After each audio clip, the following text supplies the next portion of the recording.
Bueno, sin olvidarnos que el doctor Felipe fue en realidad el que inició el tema del curso de Catademia, así que doctor forma parte de todo este proyecto de todas maneras.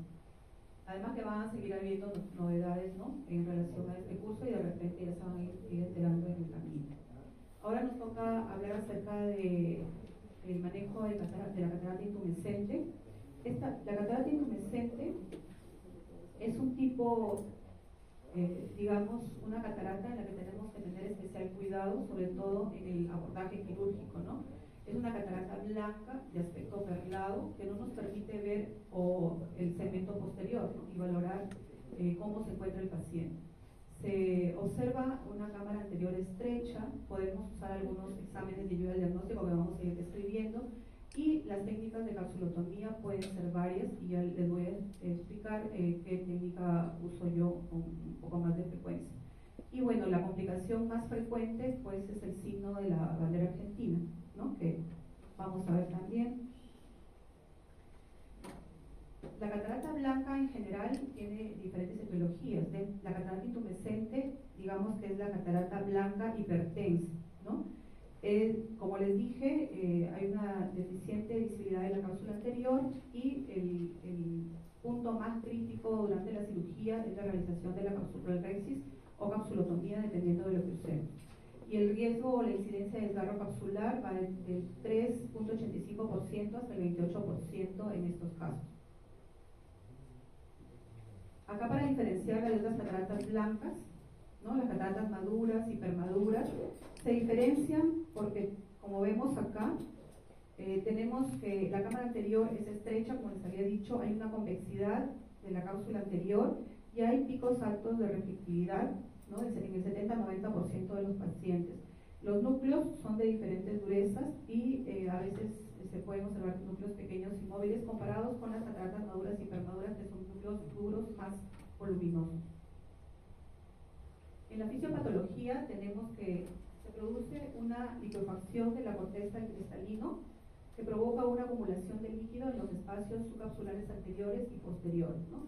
Y esto produce un aumento de la presión intralenticular, ¿no?, y contribuye al estrés de la cápsula y del desgarro capsular. Cuando durante la cirugía nosotros funcionamos, ¿no?, la cápsula anterior para descomprimir el saco o el espacio subcapsular anterior, el cristalino se va hacia adelante, empujado por el espacio subcapsular posterior, ocasionando los desgarros, ¿no? Acá podemos ver unas imágenes del doctor Mario Latorre, en la cual describe en el VM los espacios subcapsulares anteriores y posteriores, ¿no? Entonces, ¿qué consideraciones debemos tener previo a la cirugía de catarata en este tipo de pacientes? La evaluación preoperatoria es muy importante. Acuérdense que la catarata blanca y la catarata intumescente, la etiología más frecuente es la evolutiva, y seguida de la catarata traumática. También se observa en pacientes poliodectomizados, en cataratas congénitas, como vamos a ver, ¿no? Al examen oftalmológico debemos valorar la dilatación pupilar, la profundidad de la cámara anterior, como les mencioné anteriormente, y entre los exámenes auxiliares tenemos la ecografía, que nos ayuda a valorar el polo posterior, ¿no?, y ver si el pronóstico visual del paciente. De repente nos podemos encontrar, si hablamos de catarata traumática, con lesiones antiguas que no han sido detectadas, ¿no? El VM también lo podemos usar. La microscopía especular también es importante, porque si hablamos de dureza del núcleo tenemos que tenerlo en cuenta para el manejo del núcleo durante la cirugía.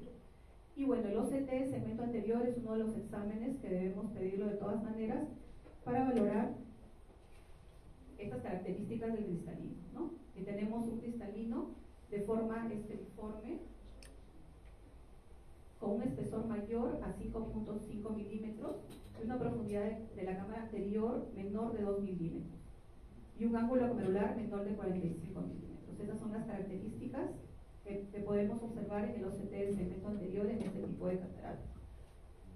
Entonces, ¿cuáles son los desafíos para el cirujano de catarata? En este tipo de catarata, el manejo de la capsulorhexis es uno de los desafíos más importantes, seguido por el manejo del núcleo. Como les dije, son núcleos de diferentes durezas que tenemos que aprender a manejar, ¿no? Entonces, las complicaciones más importantes, como el desgarro de la cápsula anterior, la rotura de la zónula, digamos, el traslado de la cápsula posterior por la continuidad que tiene este desgarro de la cápsula anterior, puede haber pérdida de vitrio, el núcleo se puede luxar a polo posterior, y después cuando logramos colocar el lente, ¿no? por el saco irregular, la rexis irregular, también puede haber inestabilidad del lente intraocular. Las complicaciones se presentan también por la dureza del núcleo, como les dije, hay un tiempo de FACO más prolongado, y el edema de córnea se observa hasta el 13% de pacientes cuando el núcleo es un núcleo más duro, ¿no? Entonces, ¿cuál es el plan quirúrgico? El plan quirúrgico acá es muy importante la preparación quirúrgica del paciente. Se recomienda en este tipo de pacientes usar de 250 a 300 mililitros de mannitol al 20% de 1 o 1 por kilo de peso, ¿no? O gramos por kilo de peso. Y esto tienen que tener en cuenta, también es importante que este medicamento se debe colocar unos 50 minutos hasta 1 hora antes del procedimiento, ¿no? Para conseguir el efecto. El tipo de anestesia es recomendable una anestesia perivulvar. Como son casos complejos, en algunos pacientes tener la posibilidad de dar sedación también, ¿no? Las incisiones son corneales, las que usamos, y durante la capsulorexis o capsulotomía es muy importante la atención con el azul de Tipán y el manejo de la presión intraventricular usando los discoelásticos, como voy a mencionar.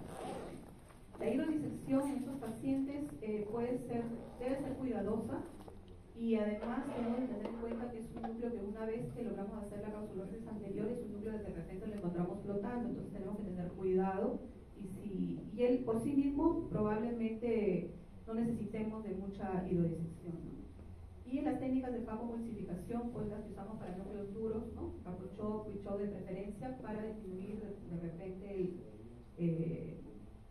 la lesión en el endotelio, ¿no?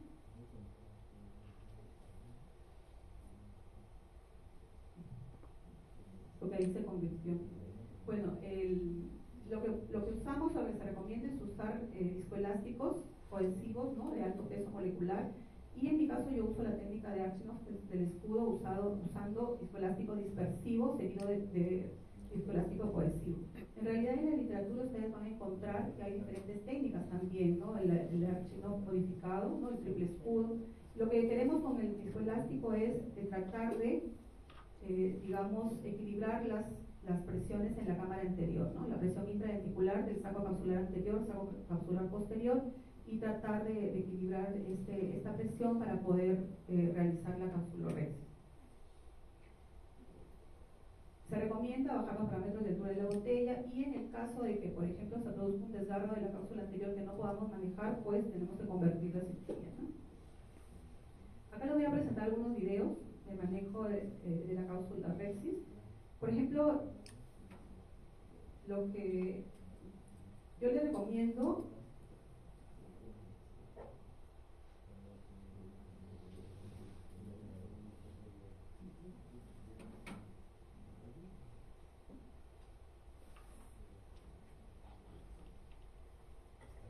denme un favorcito.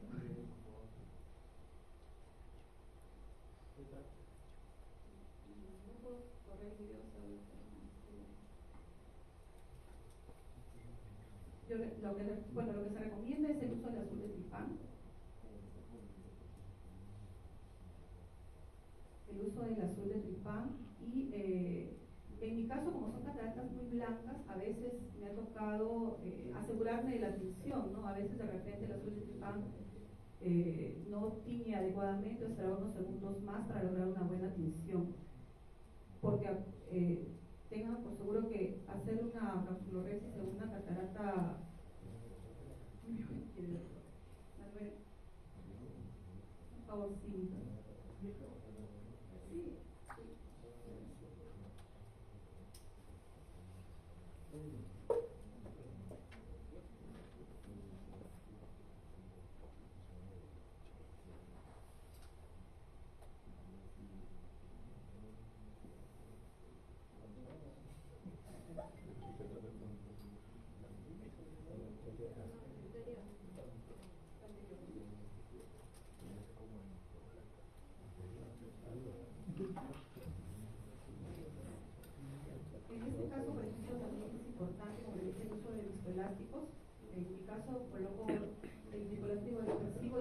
cámara anterior y en el centro, en forma de escudo, el viscoelástico cohesivo.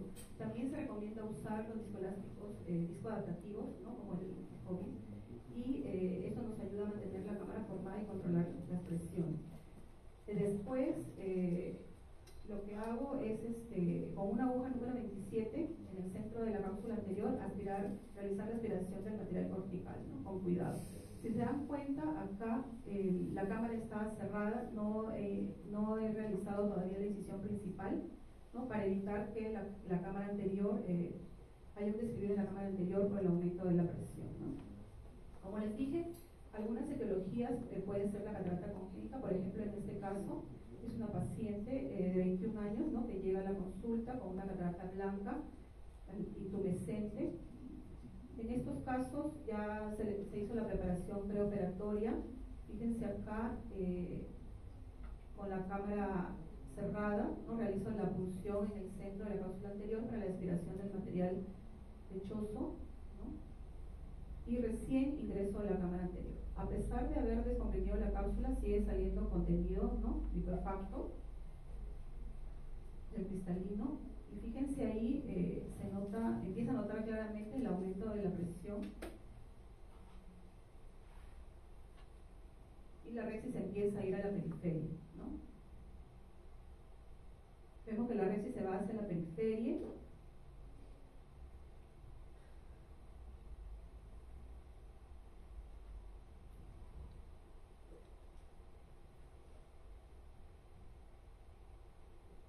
Y en un momento determinado, acá por ejemplo ya no puedo seguir con la rexis, y lo que decido es, intento todavía y decido cambiar, dejar la rexis ahí, porque si de repente insisto puedo desgarrar la cápsula, ¿no? Y complicar la cirugía. Entonces un poco de viscoelástico, aspirar el material lechoso, y nos encontramos con un núcleo pequeño en realidad, ¿no? Que provoca este aumento importante de la presión intravesicular.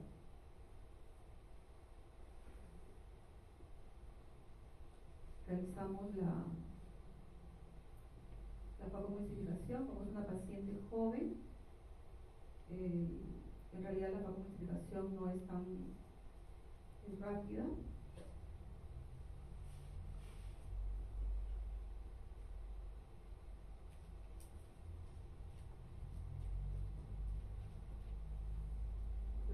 Coloco el lente y nos falta algo, ¿no? Nos falta mejorar la rexis. Entonces ya con el lente como escudo protector, ¿no? De la cápsula posterior, entro con una tijera vanas y continúo con la rexis. Vamos a aumentar un poco el video. Ahí se reacomoda la rexis.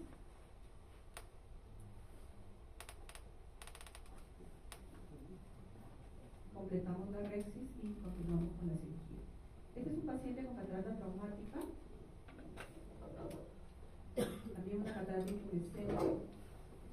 Pueden ver el aspecto perlado de la catarata. Entro también con una cámara hermética, punzo al centro, y también hay una dificultad porque acuérdense que dentro de la etiología de la catarata intumescente está una alteración a nivel de las células epiteliales, ¿no? Y la estructura de la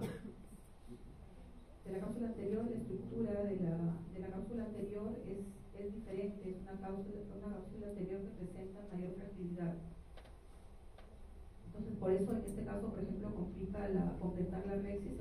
Siempre debemos de tener a la mano, como han escuchado a los diferentes ponentes, el material necesario para ese tipo de cirugía, ¿no? Ya sabemos que son cirugías complejas y podemos encontrarnos con cualquier evento, ¿no? Entonces, por ejemplo, en este caso usamos la tijera de retina para completar la rexis anterior y realizo la fractura del núcleo con cuidado. Si se dan cuenta, como les dije al inicio, estas cataratas se encuentran flotando, ¿no? No necesitamos manipular mucho o hacer una disección muy amplia, porque ya están en el saco flotando dentro de este material, ¿no? Realizo la fagomultiplicación del núcleo y continuamos como cualquier otra cirugía. Una vez pasado digamos, este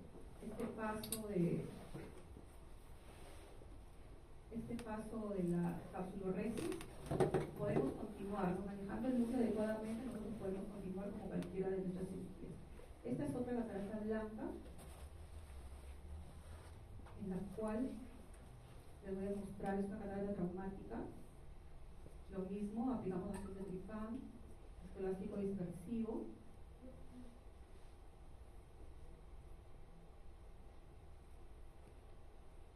La técnica del escudo, no la técnica de Archie, ¿no? Que es la que yo uso, pero acá fíjense hay una pequeña variante, ¿no?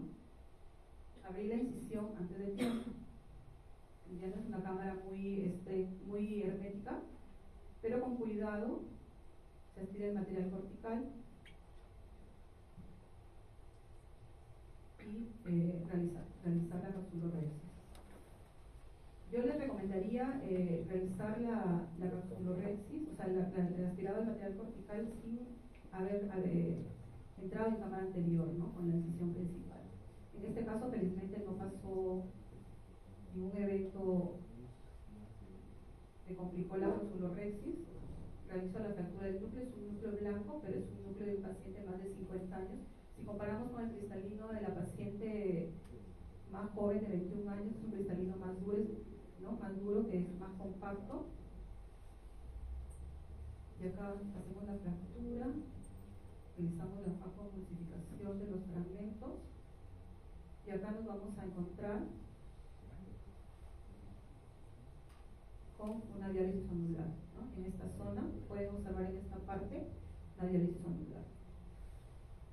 Entonces lo que nos podemos encontrar es una diálisis pequeña, como había explicado el doctor Sánchez. En este caso yo la manejé colocando el lente que se había planificado, un lente de una pieza plegable, tratando de que calce una de las ápticas, ¿no? En esa zona para lograr una mayor seguridad en esa área que se encontraba limitada del paciente.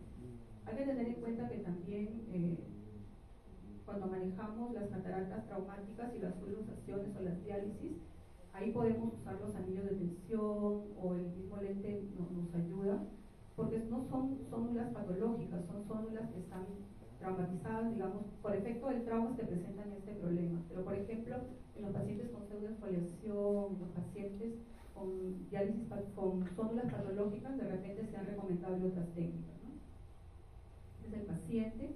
Vemos que es un cristalino cataratoso de 6.6 milímetros de diámetro, con 2 de cámara aproximadamente, ¿no? En el postoperatorio inmediato el paciente se encuentra bien. Este es el signo de la bandera argentina, que es lo que queremos evitar en la cirugía de catarata insuficiente. En este caso es un paciente joven, postvitrectomizado. Para recordarles que el signo de la bandera argentina fue presentado en el año 2000 por el doctor Perroni y el doctor Albertazzi en Gascar, del año 2000, donde fue premiado, y este signo de la bandera argentina se hizo universal, ¿no? Ahora no hay, se conoce universalmente como el signo de la bandera argentina por la tinción de azul de tripán y por la bandera argentina que forma, ¿no? Entonces, miren, en este caso las presiones intraarticulares no se puede controlar. Intento colocar más disco elástico y se han dado cuenta que sale por la incisión principal, ¿no? Y se produce el signo de la bandera argentina. En este caso es un paciente joven y encontramos un cristalino blando en la cual puedo incluso aspirarlo.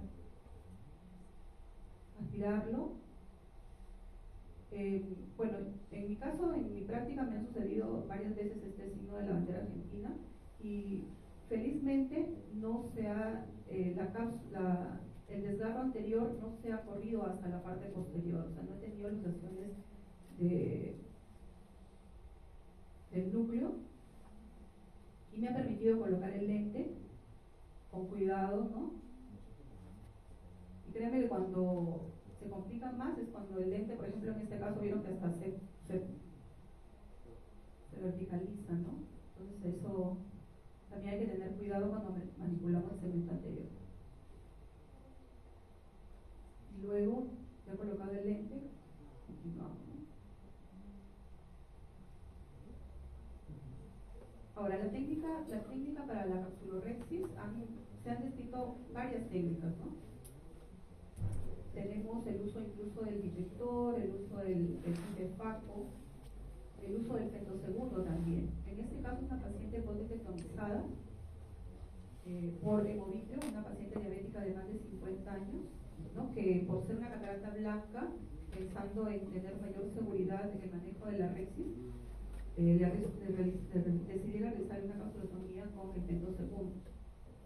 Entonces, pero acuérdense que en los pacientes poditectomizados existe un riesgo de lesión de la cápsula posterior, ¿no? Como consecuencia de la cirugía de retina. Acá podemos ver el segmento anterior, donde podemos observar las fibras articulares, ¿no?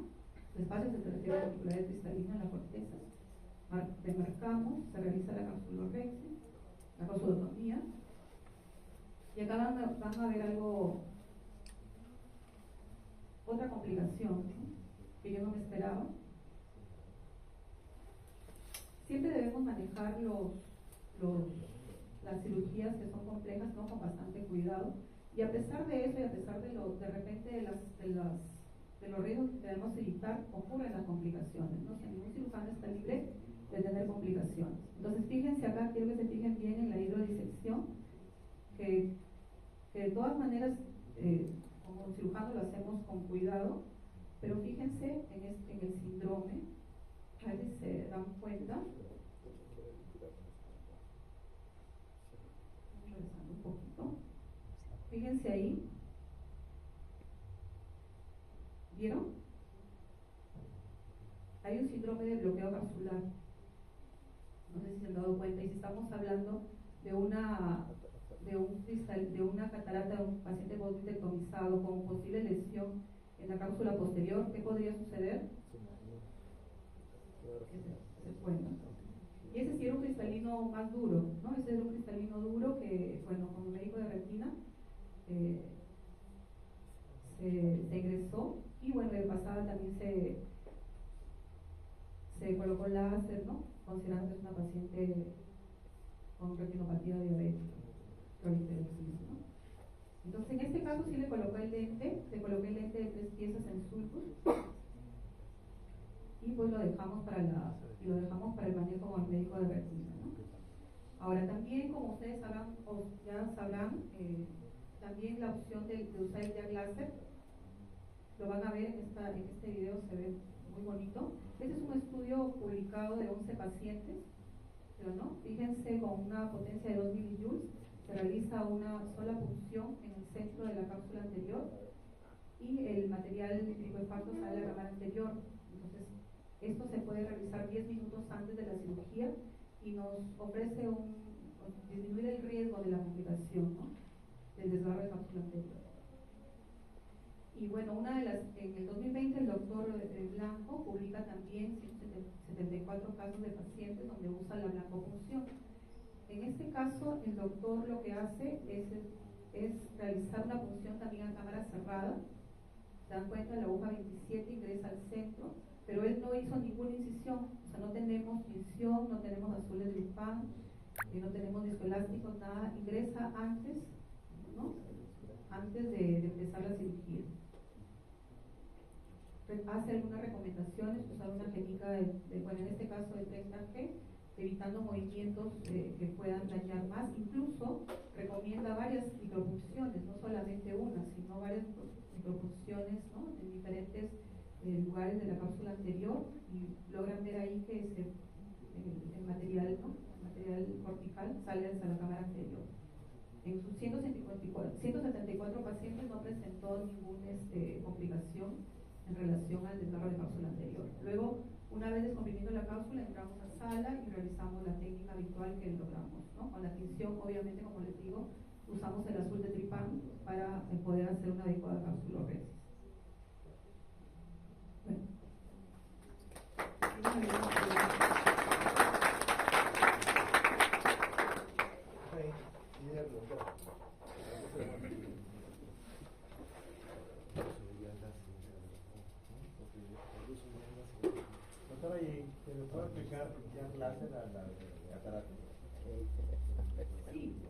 El doctor justo habíamos estado comentando antes, o sea, antes de la cirugía el paciente se le hace la capsulotomía, ¿no?, a la cápsula anterior, y vemos, como se ha visto en el video, que sale el material, ¿no?, en la parte anterior, y esto descomprime el saco capsular anterior, equilibra las presiones, ¿no?, y el momento de que el paciente ya entra a sala, disminuye los riesgos de las complicaciones, ¿no?, de la capsulorexis. En realidad sí, nosotros no lo hacemos, ustedes no lo han visto en el hospital, no lo hacemos. Yo suelo hacer esta técnica que les he mostrado, ¿no? Acuérdense que también depende del paciente, del tipo pero igual, o sea, en el caso del doctor Felipe Torres me dijo que lo aplicaban ya de rutina, incluso en las cataratas blancas, que no necesariamente son intumescentes, ¿no? Me parece, doctor, que... A todos, sí, o sea, en el hospital, el hospital tiene que ser como para el cerebrado, o sea, como para mí. El paciente ve una catarata blanca, el asistente ya no piensa, ¿no? Se agarra, llega a sala ya con una cápsula también. Si la catarata ha sido intumescente, ustedes van a ver que tiene un hipopión de corteza, ¿no? Una mancha blanca ahí bestial. Ya está esperando el pacientito con su hipopión, pero ya te dice, pasa a pasar. Te evitas esta programación. Y si le hace el láser, ya no monitor, ya no necesita. Normalmente combinamos, o sea, por ejemplo, discutíamos con el doctor Wong, oye, ¿tú usas monitor para este tipo de cataratas? Él no usa monitor, por ejemplo. Es retinólogo, pues está en el lado oscuro, ¿no? Pero sí, yo la intermedia, ¿no? Entonces, pero yo sí uso monitor, por ejemplo. En el servicio usamos monitor. A todos los pacientes que tienen este tipo de cataratas le ponemos monitor. Y realmente vemos pero la mejor herramienta que tenemos es el diagnóstico. Es muy importante aplanar la cápsula, o sea, aplanar bien la cápsula cuando pones el elástico. Es clave para que no se le vaya. La idea es, tú descomprimes esa catarata, realmente el diagnóstico va a ser un espacio bien chiquito, cerca de del huevo, o sea, y con eso ha sido muy suficiente. Sí. Y para, digamos, otras técnicas quirúrgicas, no necesariamente como focomodificación de un extracapsular, ¿el protocolo es similar o algo tendríamos que variar? Yo creo que es igual, ¿no? O sea, la idea es que le hagas la acupuntura, le hagas lo que sí, en este tipo de cataratas, cuando hagan su rexis, como dijo la doctora, ¿tú lo haces en espiral, Bolívar? No, empiezo en el centro y trato de hacer la capsulorexis habitual, ¿no? No he intentado hacer una capsulorexis en espiral. Las cápsulas son un poco frágiles, de repente por ahí se puede quedar en el camino, a mi entender, ¿no? Entonces prefiero empezar de frente con la capsulorexis habitual, tratando de controlar las presiones, ¿no? A veces, por ejemplo, si tenemos suerte y tenemos los discoadaptativos, los discoelásticos podrían funcionar un poquito mejor.